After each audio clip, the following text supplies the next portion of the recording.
Good morning, fifth class. Now we start maths class and exercise 17.2. 17.2 में भी वैसे ही questions हैं जैसे हमने 17.1 में किए हैं. इसमें वही हमें ऐड करना है और जो ये बॉक्सेस हैं इनको फिल कंप्लीट करना है. जो ये मिसिंग बॉक्सेस हैं इनको कंप्लीट करना है. तो देखिए इसका आंसर हम देखें तो 5 और 3 8. तो मतलब यहाँ फर्स्ट स्टेप क्या आएगा 8. अब इनमें से जहाँ से 8 की स्टार्टिंग है उनमें से वही आंसर हो सकता है, या तो ये या ये सी वाला. ठीक है. अब देखिए यहाँ पे 0 है सेकंड, तो क्या यहाँ पे 0 आ सकता है? नहीं आ सकता. हमने ऐड करना तो यहाँ पे 0 नहीं आएगा. तो इसका आंसर क्या आएगा? C point. ओके, क्लियर हो गया. नेक्स्ट देखिए ये है. इसमें मतलब हमें आइडिया से ही हम उसको चूज कर सकते हैं, तभी तो इस एक्सरसाइज का नाम है ब्रेन टीजर. ब्रेन को शार्प करना इस एक्सरसाइज में वही है. तो देखिए अब हम 8 और 4 12, तो मतलब मेरे पास वो आंसर आएगा जिससे यहाँ पे 12 बन जाए. तो 12 वाला तो एक ही ऑप्शन है, तो डायरेक्ट आंसर क्या हो जाएगा? ए वाला. ओके, इस तरह से ये बाकी क्वेश्चंस हो जाएंगे. नेक्स्ट देखिए second. 25 will be multiplied by which number so that the unit place and 10th place digit should be 0. इस क्वेश्चन का क्या मीनिंग है कि 25 को हम ऐसी कौन से डिजिट से मल्टीप्लाई करें जिसके यूनिट प्लेस पर और 10th प्लेस पर क्या आ जाए? 0. आंसर नंबर फर्स्ट देखिए.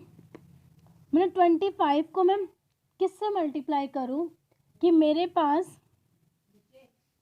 किस डिजिट से मल्टीप्लाई किया जाए कि इसके यूनिट प्लेस पर और 10th प्लेस पर 0 आ जाए. अगर मैं इसको 2 से मल्टीप्लाई करती हूँ तो 2 से मल्टीप्लाई करूँगी तो 25 2 से तो 50 होता है.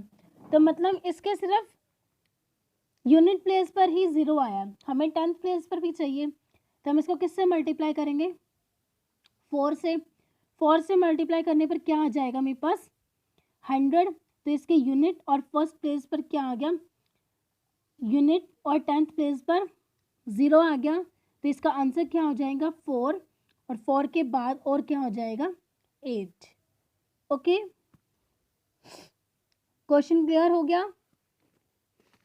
नेक्स्ट क्वेश्चन देखिए. To get 10 times of a number should be multiplied by which number. ऐसी कौन सी डिजिट है जिसको हम जिसकी हम 10 टाइम मल्टीपल्स करने पर हमें वही नंबर मिलेगा. तो 10 ही एक ऐसे डिजिट है जिसको 10 बार अगर हम मल्टीप्लाई करते हैं तो मेरे पास क्या आ जाएगा? 10. जैसे 1 को 1 को अगर हम 10 टाइम्स मल्टीपल करते हैं तो मेरे पास क्या आंसर आ जाता है? 10 वापस आ जाता है. तो इस तरह से इसका आंसर क्या हो जाएगा? ओनली 10. ओके, नेक्स्ट देखिए. There are how many digits if we multiply it by unit by 5 the unit digit will be 5.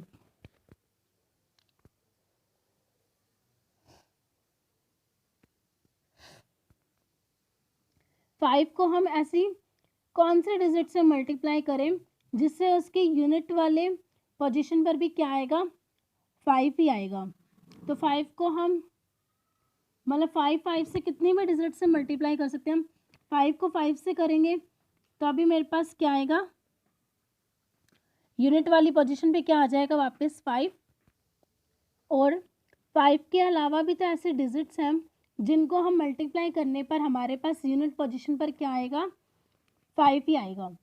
जैसे देखिए आंसर नंबर 4 में एक तो 5 है ही एज इट इज़, एक 1 है. 1 को 5 से मल्टीप्लाई करेंगे तो यूनिट वाली पोजीशन पे क्या आएगा? 5. 3 है, 3 को 5 से मल्टीप्लाई करने पर क्या आया? 15. 7 है, 7 5 35. फिर 9 है, 9 5 45, इस तरह से सो ऑन बहुत से ऐसे डिजिट हैं जिनको 5 से मल्टीप्लाई करने पर मेरे पास क्या आएगा, यूनिट पोजीशन पर वापस 5 आ जाएगा। ओके, नेक्स्ट क्वेश्चन देखिए, to make half of a number the number is divided by which number. हमें किसी भी डिजिट का, किसी भी नंबर का हाफ करना है तो उस डिजिट को किससे मल्टीप्लाई करना पड़ेगा, सॉरी किससे डिवाइड करना पड़ेगा, जिससे जो भी आंसर आएगा वो हमारे डिजिट का हाफ हो जाए। हमें अपनी नंबर्स को हाफ करना है तो उसको हाफ करने के लिए किस डिजिट से डिवाइड करना पड़ता है, हमेशा 2 से। अगर हम किसी भी डिजिट को 2 से डिवाइड कर देते हैं तो मेरे पास आंसर क्या आ जाता है, उस डिजिट का हाफ हो जाता है। जैसे 10 है, 10 को मैंने 2 से डिवाइड कर दिया तो क्या आ गया 5, और हमें पता है 10 का हाफ भी क्या होता है 5। तो एक तरह से 2 ही एक ऐसा नंबर है जिसे किसी भी डिजिट से अगर डिवाइड किया जाता है तो उस डिजिट का क्या हो जाता है, हाफ हो जाता है। ओके, नेक्स्ट क्वेश्चन देखिए 6, find out the number whose both digit are equal and divisible by 7। हमें एक ऐसे डिजिट ढूंढनी है या ऐसा नंबर बताना है जिसके दोनों डिजिट्स इक्वल हों और वो डिविजिबल किससे हो, 7 से। तो ऐसी कौन सी डिजिट होगी जिसको हम सेम लिखेंगे, मतलब वो सेम होनी चाहिए, जैसे 4 4 हो गया, 5 5 हो गया, लेकिन वो डिविजिबल किससे होना चाहिए, 7 से। तो ऐसी कौन सी डिजिट हो जाएगी, 77। 77 ही एक ऐसा नंबर है जो 7 से भी डिविजिबल है और दोनों सेम डिजिट भी है। ओके, क्लियर है क्वेश्चन? यस, नेक्स्ट क्वेश्चन देखिए, what is that number by which all numbers are divisible. हमें एक ऐसा नंबर बताना है जो सभी नंबर्स को सभी नंबर का से ही डिविजिबल हो जाता है। ऐसा कौन सा है, मतलब किसी भी डिजिट को उससे डिवाइड किया जा सकता है, उस डिजिट से किसी को भी डिवाइड किया जा सकता है। तो कौन सा नंबर है, 1। 1 सबसे डिविजिबल हो जाता है। यस, नेक्स्ट क्वेश्चन देखिए, what process in 9 and 6 has to be alone to obtain 54 as result. 9 और 6 अलग अलग हैं, अब उसमें हम क्या प्रोसेस लगाएं कि मेरे पास 54 आ जाए। हमें 9 और 6 का क्या करना पड़ेगा, ऐड करने पर 54 आएगा, या माइनस करने पर आएगा, या मल्टीप्लाई पर अप्लाई करने पे आएगा, डिवाइड करने पे आएगा। ऑफ कोर्स 9 6 54, तो इसको मल्टीप्लाई करने पर ही मेरे पास क्या आंसर आएगा, 54। तो इसका आंसर क्या हो जाएगा, multiplication. Okay, what process should be used in 6 and 3 to get result 2।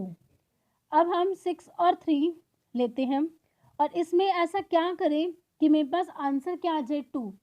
2 कैसे आ सकता है, इसको मल्टीप्लाई करने पे, अगर हम मल्टीप्लाई करते हैं तो 18 हो जाता है, हमें 2 बनाना है, तो मतलब इसका क्या करना पड़ेगा, इसको डिवाइड। 6 को 3 से डिवाइड किया तो क्या आंसर आ गया, 2। ओके, 6 डिवाइड बाय 3 किया तो क्या आंसर आ गया, 2।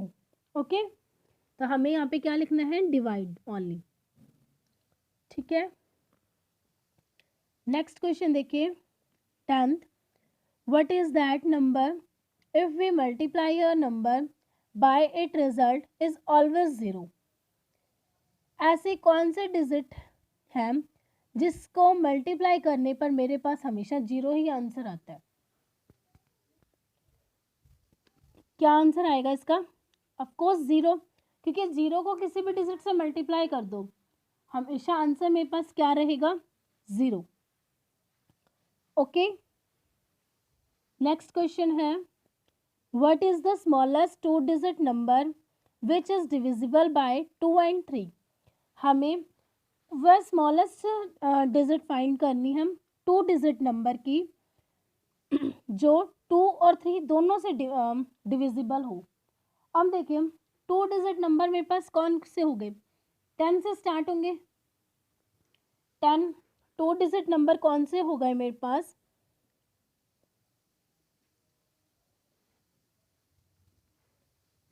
2 डिजिट नंबर 10, 11, 12, 13, यही सब हो गए 2 डिजिट नंबर। सो ऑन 99 तक, क्योंकि 100 तो कौन सा हो जाएगा, 3 डिजिट नंबर।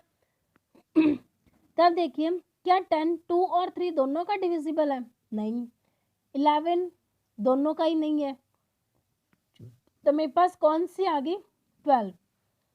12 2 एंड 3 दोनों की डिविजिबल है, ठीक है। 12 2 और 3 दोनों से डिविजिबल हो जाएगा, तो इसमें आंसर क्या आ जाएगा, 12, क्योंकि 12 वह स्मॉलेस्ट डिजिट है जो 2 और 3 दोनों से डिविजिबल है। ओके, नेक्स्ट देखिए, what process should be used in number 12 and 7 to get result 84। 84 चाहिए तो हम इसका क्या करें, ऑफ कोर्स मल्टीप्लाई, तो क्या हो जाएगा यहाँ पे मल्टीप्लाई, ठीक है। What process should be used in number 15 and 45 to be obtain result as 3। हमें 3 चाहिए, तो हम क्या करेंगे, इनको डिवाइड कर देंगे। 45 डिवाइड बाय 15, क्या आंसर आ जाएगा 3, तो यहाँ पे क्या लिखेंगे, डिवाइड। ओके, नेक्स्ट देखिए, 45 should be multiplied by which 2 different numbers so that unit place digit will be 5। देखिए 45 भी किसी 2 डिजिट डिफरेंट डिजिट को मल्टीप्लाई करने पर आया, 9 5 सा 45 होता है। तो इसी तरह से हमें बताना है कि हम 5 को और कौन से डिजिट से मल्टीप्लाई कर सकते हैं कि उनके यूनिट प्लेस पर हमेशा क्या आए, 5 ही आए। तो कौन कौन सी है, एक तो 3 है, 7 है, ओके। नेक्स्ट है, find out the smallest 2 digit number which is divisible by 4 and 6। Same question है, 11 क्वेश्चन का सेम ही है। हमें 2 डिजिट नंबर बताना है जो 4 एंड 6 दोनों का डिविजिबल हो। तो 2 डिजिट नंबर तो वही 10, 11, 12, 13, 14, 15 एंड 16, ठीक है। तो लेकिन हमें वो स्मॉलेस्ट डिजिट बतानी है जो 4 और 6 दोनों का डिविजिबल हो। तो 10 तो नहीं है, 12 भी नहीं है, क्योंकि 12 हो जाएगा, 12 हो जाएगा इसमें, 4 3 ज़ा 12 होता है और 6 2 ज़ा 12 होता है। तो 12 ऐसी डिजिट है जो 4 और 6 दोनों का डिविजिबल है। ओके, तो स्मॉलेस्ट डिजिट कौन सी आ जाएगी इसमें भी, 12। Okay, 5th class, now 17.2 exercise is complete. I hope your preparation, your exam preparations start, and thank you class.